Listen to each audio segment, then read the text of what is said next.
which is larger, 5 raised to 7 or 7 raised to 5.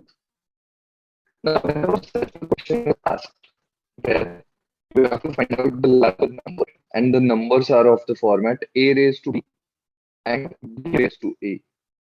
And if both numbers a and b are greater than 2, then you can conclude that the number with the higher power will be the greater number.